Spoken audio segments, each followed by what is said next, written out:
Bonjour Olivier Faure. Bonjour Caroline Roux. C'est vrai, c'est l'actualité politique du week-end. Outre le congrès du PS, et on y reviendra, le deuxième tour des primaires écologistes opposera donc Yannick Jadot et Sandrine Rousseau. Est-ce que l'un des deux candidats est plus compatible avec la grande coalition que vous avez appelée ce week-end de vos voeux?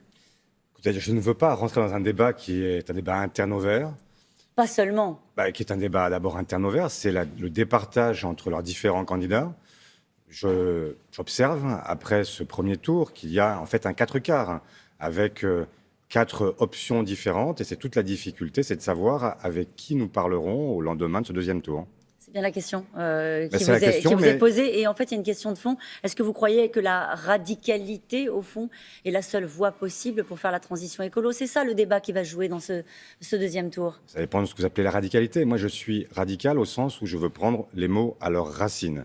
Et donc, il y a effectivement un sujet aujourd'hui. On ne peut pas laisser continuer la planète à se réchauffer. Mais si vous voulez mon avis, on a une excellente candidate pour l'écologie, qui n'est pas verte, mais qui s'appelle Anne Hidalgo. Que ce soit Yannick Jadot ou Sandrine Rousseau, ça ne change rien pour le premier secrétaire du Parti socialiste que vous êtes et le supporter d'Anne Hidalgo. Sincèrement, il y a une des options qui est plus facile pour vous? Ça change des choses, mais moi, vous comprendrez que je ne veux pas m'insérer, m'immiscer dans une procédure que je respecte.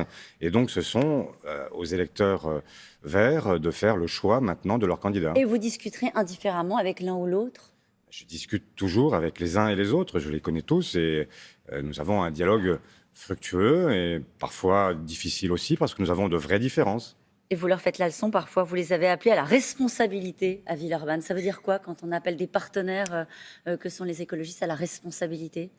Ça veut dire que quand vous expliquez, et c'est normal, que nous avons 10 ans avant que le pire n'arrive, la 6e extinction de masse, le réchauffement climatique, la perte de biodiversité, si vous pensez que vous avez vraiment 10 ans seulement, est-ce que vous pouvez prendre le risque d'avoir pendant 5 ans de plus des politiques qui négligent ces sujets-là?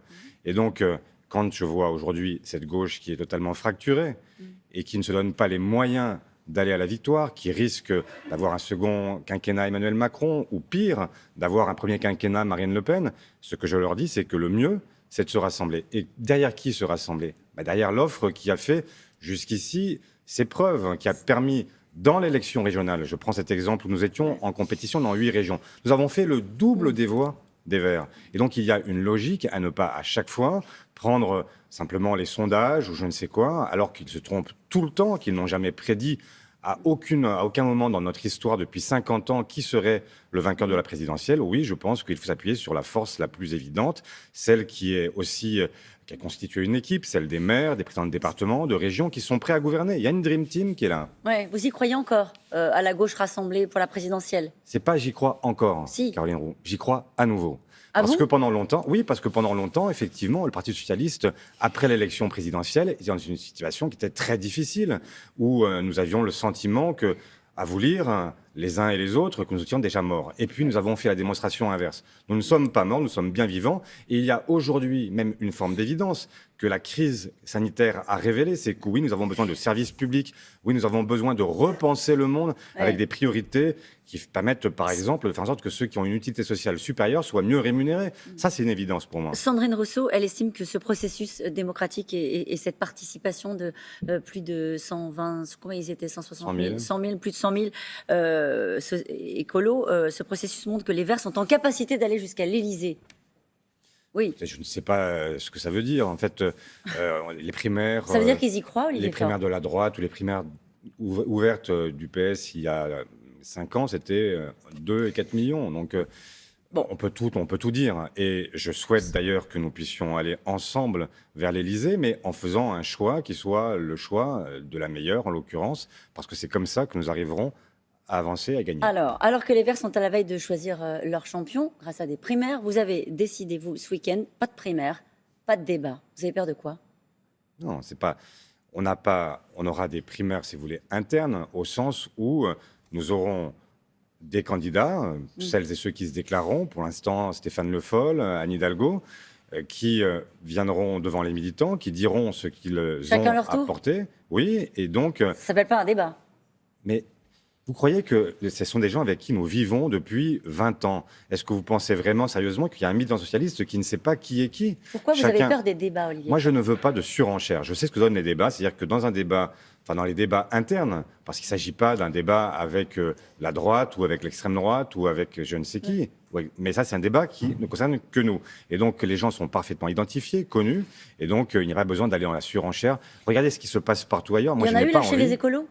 Oui, plutôt, oui. Ah bon? Moi, je ne suis pas sûr que d'avoir envie d'avoir quelqu'un qui se distingue en expliquant, par exemple, que il est plutôt plus haut ou qu'il est plutôt je ne sais quoi. Enfin, donc vous souhaitez qu'il y ait un autre candidat qu'Anne Hidalgo dans ce processus je souhaite, oui, qu'il y ait départage, Je souhaite que celles et ceux qui prétendent à la fonction présidentielle, qui ont vraiment envie de candidater à l'élection présidentielle, puissent être candidats dans cette primaire interne. Anne Hidalgo, c'est votre candidate?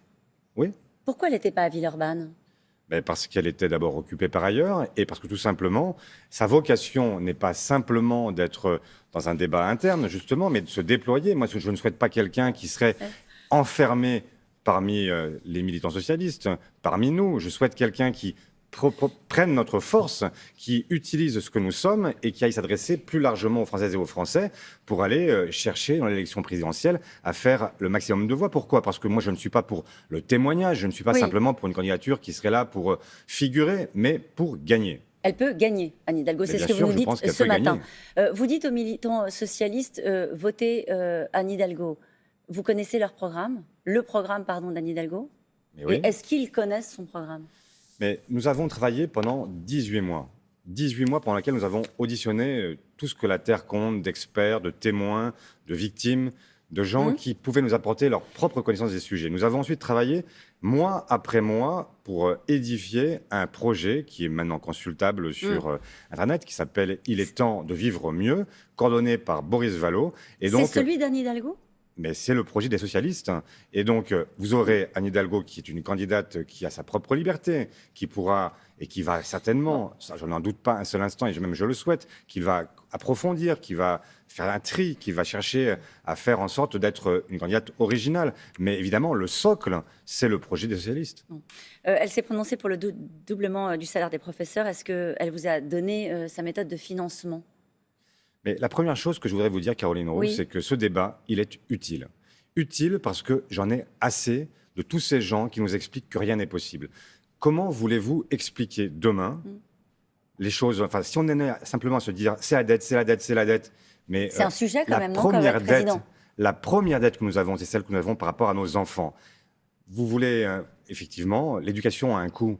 Essayez l'ignorance. L'ignorance, c'est quoi? C'est d'avoir des enfants demain qui seront décrocheurs. C'est des enfants à qui on ne permettra pas de développer leur talent. Ce sont des enfants qui peut-être basculeront dans la criminalité, dans la délinquance. Ça a un coût qui est infiniment supérieur à celui que propose Anne Hidalgo, c'est-à-dire de payer simplement les enseignants au même niveau que nos voisins allemands. La question, c'est pourquoi ne pas les multiplier par 3 ? Sauf pour ça. La question, c'est pourquoi ne pas les multiplier par 3 ? Je pousse la démonstration. Certains vous disent très bien, augmenter le salaire des professeurs, on est tous d'accord. Mais pourquoi doubler le salaire des professeurs? Ça n'est même pas une revendication des syndicats. Mais tout simplement parce qu'il faut de la considération. Est-ce que vous comprenez qu'aujourd'hui, vous avez des enfants qui rentrent à l'école, qui savent que celui qu'ils ont devant eux est moins payé que le dealer du quartier? Franchement, il y a un moment où il faut remettre les choses à leur place et dire que qu'est-ce que vous avez de plus précieux, vous? Vos enfants? Moi aussi. Eh bien, je ne comprends pas qu'on mette aussi peu pour des gens qui sont pourtant ceux à qui on donne l'éducation de nos enfants. Et c'est normal qu'on les considère, c'est normal qu'on fasse en sorte qu'ils soient bien rémunérés parce que ce métier doit être attractif et attirer aussi les meilleurs. Une dernière question, Olivier Faure. Pensez-vous qu'Éric Zemmour ait le syndrome d'un malaise démocratique, comme le pense par ailleurs Manuel Valls? Il a le syndrome d'un malaise sans doute. C'est surtout un obsessionnel compulsif. En fait, écoutez, on en fait des montagnes de Éric Zemmour. Mais Éric Zemmour, il dit quoi? Il dit la même chose tous les jours depuis des mois et des mois et des mois. Mais est-ce qu'il parle de santé? Est-ce qu'il parle d'éducation? Est-ce qu'il parle de salaire? Il n'est pas encore candidat.